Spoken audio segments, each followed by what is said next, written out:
दोस्तों नमस्कार, मैं जगन्नाथ गौतम देश रोजाना यूट्यूब चैनल पर आपका स्वागत है। दोस्तों, आज जो हम चर्चा करने जा रहे हैं वो है इंडिया गठबंधन। इंडिया गठबंधन की जो चर्चा है वो बड़ी महत्वपूर्ण है और आप भी मानेंगे कि जितनी तेजी से इंडिया गठबंधन बनने की प्रक्रिया शुरू हुई थी और बना था और देश के 28 विपक्षी दल एकदम एक मंच पर इकट्ठे हो गए थे और उनकी लगातार बैठकें हो रही थीं, जिससे भाजपा या एनडीए को भी पसीना आ गया था। माना जाता है कि इंडिया गठबंधन की मजबूती को देखते हुए भाजपा ने भी अपने कुनबे को बढ़ाने की एकदम कोशिश की और जिस एनडीए और एनडीए के साथियों का कोई अता पता नहीं था और कई महत्वपूर्ण एनडीए के जो दल थे वो उसको छोड़ के जा चुके थे, लेकिन भाजपा ने इंडिया पर अपनी बढ़त दिखाने के लिए 28 की जगह 38 का कुनबा बना लिया। चाहे दर्जनों वो नाम थे उसमें जो एनडीए में जोड़े गए जिनको देश के नागरिक नाम तक नहीं जानते हैं, जिनका कोई पहले अता पता नहीं था। कुछ तो ऐसे भी थे न जिनका कोई एमएलए था, ना कोई आज तक एमपी चुना गया था। ये थी इंडिया गठबंधन की ताकत।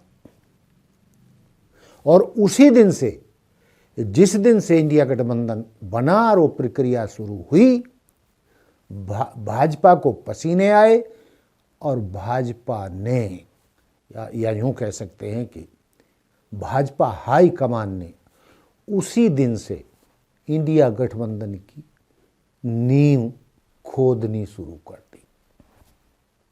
लेकिन देखिए, ये भाजपा या एनडीए का तो ये मतलब राजनीति है।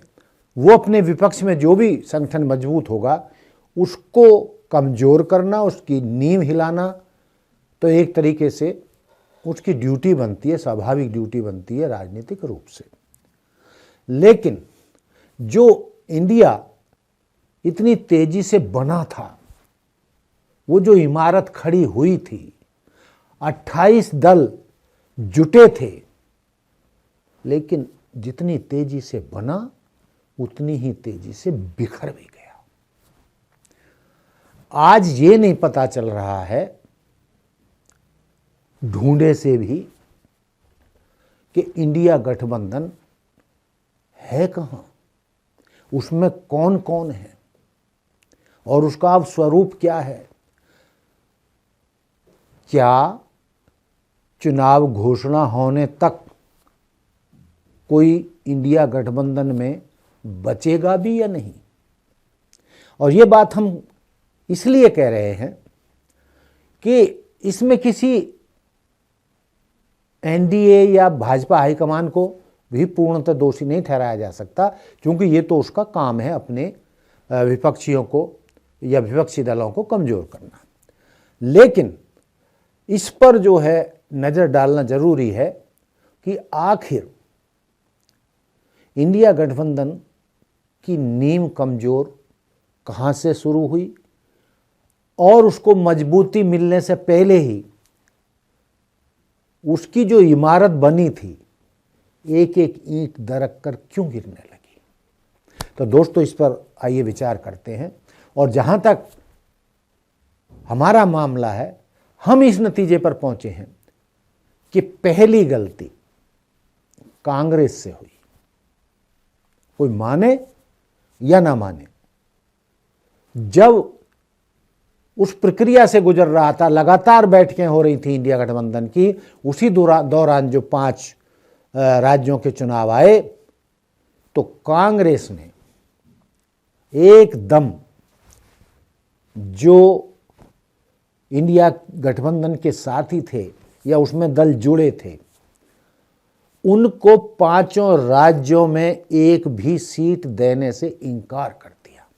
उसकी जो दलील है बेशक सही हो कि भाई उन राज्यों में इंडिया गठबंधन के दलों का कोई बहुत महत्व नहीं था और ना ही राजनीतिक मजबूती उनकी कोई थी, ना पिछला कोई इतिहास था, लेकिन जब हम इंडिया गठबंधन को मजबूत बना रहे थे, मजबूत बनाने के दौर से गुजर रहे थे, तो वो पहले चुनाव थे जिसमें कांग्रेस को बड़ा दिल करके कुछ ना कुछ सीटें जो गठबंधन के साथ ही मांग रहे थे उनको देनी चाहिए थी। सैकड़ों सीटों में से 5 राज्यों की यदि कांग्रेस 2-2, 4-4 सीटें उनको दे देती तो जो इंडिया गठबंधन का स्वरूप है वो और मजबूत होता दिखाई देता।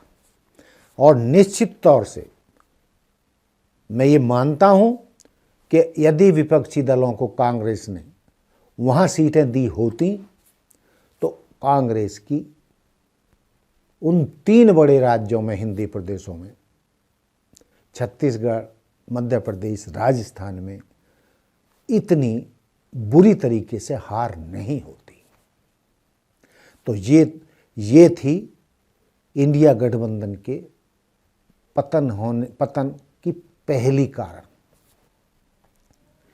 दूसरा कारण, उसके बाद जो कांग्रेस ने किया उसका जो रिफ्लेक्ट अन्य विपक्षी दलों में पड़ा, तो सारे लोग इंडिया गठबंधन को मजबूत करने की बजाय अपने अपने राजनीतिक दल को मजबूत करने में लग गए और ऐसे बयान देने लगे कि जिससे इंडिया गठबंधन मजबूत होने की बजाय कमजोर होता चला गया। ममता बनर्जी ने, जो इंडिया गठबंधन की बहुत ही मजबूत सशक्त हिस्सा थी, उन्होंने जैसे कांग्रेस ने इधर उनको किसी को कोई टिकट देने से इनकार कर दिया, साथ में लेने से इनकार कर दिया, उसी तर्ज पर ममता बनर्जी ने भी बंगाल में कांग्रेस को हिस्सा देने से मना कर दिया।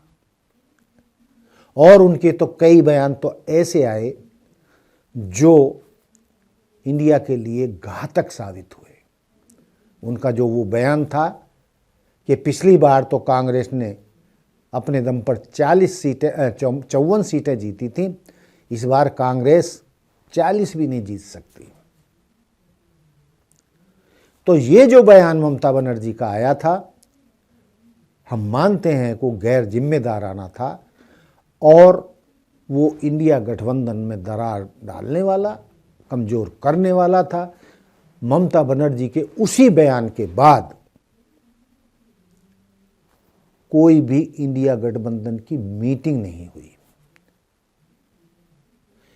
जब ममता बनर्जी ने ये ऐलान किया कि हम एक भी सीट अपनी तरफ से कांग्रेस को नहीं देना चाहते, हम सक्षम हैं भाजपा को हराने में, तो उसके बाद अब केजरीवाल जी ने अभी हाल ही में साफ कर दिया कि हम भी दिल्ली और पंजाब में अकेले चुनाव लड़ेंगे, कांग्रेस या किसी और दल को हम कोई सीट, अपने हिस्से की सीट नहीं देंगे और हमने अकेले लड़ना है। यह हाल ही में बयान आया। उधर पश्चिमी उत्तर प्रदेश के नेता जयंत चौधरी का भी बयान आ गया कि वो भी जो है भाजपा में जा रहे हैं, एनडीए का हिस्सा बनने जा रहे हैं। आज नीतीश कुमार ने भी आज ही कहा है कि उन्होंने इंडिया गठबंधन को बनाने में बहुत मेहनत की, उसको एक स्वरूप दिया, 28 दलों को एक मंच पर लाए, लेकिन अंत में वो इस नतीजे पर पहुंचे कि वो जो सोच रहे हैं, जो वो करना चाह रहे हैं और जिस तरीके से वो इंडिया गठबंधन को एक स्वरूप देना चाहते हैं, मजबूती देना चाहते हैं, वो ना हो सकेगा। नीतीश कुमार, मैं रिपीट कर रहा हूं कि उन्होंने कहा है कि जब हमने ये देख लिया कि इंडिया गठबंधन अपनी मंजिल तक नहीं पहुंच पाएगा, जो हालात हैं, जैसा इस दल में शामिल दलों का रवैया है, तभी हमको अपने पैर या हाथ पीछे खींचने पड़े और हमको मजबूरी में दोबारा एनडीए का हिस्सा बनना पड़ा। बेशक वो अपनी कमियों को छिपाने के लिए या साबित करने के लिए कि मैं ठीक हूँ, मैं फिर जो एनडीए में चला गया, इससे कोई बहुत ज़्यादा सहमत नहीं हो सकता, लेकिन वो जो कह रहे हैं उसको एक सिरे से नकारा भी नहीं जा सकता। अब सवाल ये पैदा होता है कि क्या इंडिया गठबंधन अभी बचा है? हम तो ढूंढ रहे हैं सारे में, किधर भी नहीं दिखाई दे रहा, उसके नेता किधर नहीं दिखाई दे रहे, उनका बयान किधर नजर नहीं आ रहा, उनकी बैठकें कोई नहीं हो रही, इंडिया इकट्ठे लड़ेगा भी या नहीं लड़ेगा इसकी कोई चर्चा नहीं कर रहा है, और यहाँ तक के चुनाव में 2-3 महीने बाकी रह गए हैं, सीट शेयरिंग की कोई बात नहीं चल रही है। जो थोड़ी बहुत बात चली थी कहीं कहीं पर, जैसे कांग्रेस और आप पार्टी के बीच चली थी, अरविंद के हाल में दिए बयान से कि वो तो दिल्ली और पंजाब में अकेले लड़ेंगे, वो भी संभावनाएं समाप्त हो गई। तो इंडिया में बचा कौन? हम ये भी मानते हैं, एक दूसरा पक्ष भी है इसका, कि जैसे हमने शुरू में कहा कि भाई एनडीए या भाजपा तो उनको कमज़ोर करेगा, चाहे वो इनकम टैक्स का डर दिखाए, चाहे वो ईडी का डर दिखाए, चाहे वो सीबीआई का डर दिखाए, साम दाम दंड भेद से वो तो तोड़ेगा, कमज़ोर करेगा, अलग करेगा। लेकिन तब भी तो भाजपा थी, जब ये 28 दल इकट्ठे हुए थे, तो सारा दोष भाजपा को देना भी गलत है। लेकिन ये भी उतना ही सत्य है कि भाजपा के डर से ही बताया जा रहा है, जो बातें निकल कर आ रही हैं, जो हमारे सूत्र या सोर्स कह रहे हैं कि भाजपा हाईकमान यही चाहता था कि ये इकट्ठे होकर ना लड़ें। यदि ये एक मंच पे इकट्ठा होकर इंडिया गठबंधन के झंडे तले इकट्ठे होकर भाजपा से लड़े तो भाजपा को सत्ता गंवानी पड़ सकती है। और उसी ने ये खेल खेला कि साम दाम दंड भेद से, और जो ईडी से उन्होंने खेल करवाए, और वो भाजपा हाईकमान अपने मंसूबों में कामयाब हुआ, और उसने जो भी मजबूत दल थे, या तो उनको अपने साथ मिला लिया, चाहे वो नीतीश कुमार हों, चाहे वो जयंत चौधरी हों, कई और नाम ऐसे हैं जिनको आप गिना सकते हैं, और बाकी जो थे, जो बड़े दल हैं, उन्होंने ममता बनर्जी और उनकी पार्टी को अकेले लड़ने के लिए मजबूर कर दिया। ये सिक्के का दूसरा पहलू बताया जा रहा है। उसी तरीके से अरविंद केजरीवाल पर इतना दबाव बनाया कि उन्होंने भी आज ये बयान दे दिया कि हम अकेले लड़ेंगे। और महाराष्ट्र में भी दोस्तों हालात बहुत अच्छे नहीं हैं। और बिहार में जो ये कहा जा रहा था कि इंडिया गठबंधन कुछ कमाल करेगा, कमाल दिखाएगा और वहाँ पर वो नीतीश कुमार को सत्ता से बाहर कर तेजस्वी मुख्यमंत्री की शपथ लेंगे, वो भी इंडिया गठबंधन का सपना चूर हो गया और नीतीश कुमार वहाँ भी फ्लोर पर अपना बहुमत करने में शामिल हुए। तो दोस्तों मेरा कहने का मतलब ये था इस मुद्दे पर कि भाजपा ने जो जो चाहा उसने हासिल किया और इंडिया गठबंधन जो जो चाहता था उसने वो सब खो दिया। अब देखते हैं आने वाले जो 2-3 महीने बचे हैं कि इंडिया गठबंधन में जो दल बचे हैं, मेरे ख्याल में यदि हम गिनती की बात करें तो लगभग 20 दल शायद रह गए हैं या 18-20 दल रह गए हैं। और अंततः मुझे ऐसा लग रहा है कि इंडिया गठबंधन की जगह राजग रह जाएगा। यूपीए जो पुराना कांग्रेस का गठबंधन था खाली वही बचेगा और चुनाव आते आते इंडिया गठबंधन का कोई नाम लेवा भी शायद नहीं बचेगा, ऐसा फिलहाल लग रहा है।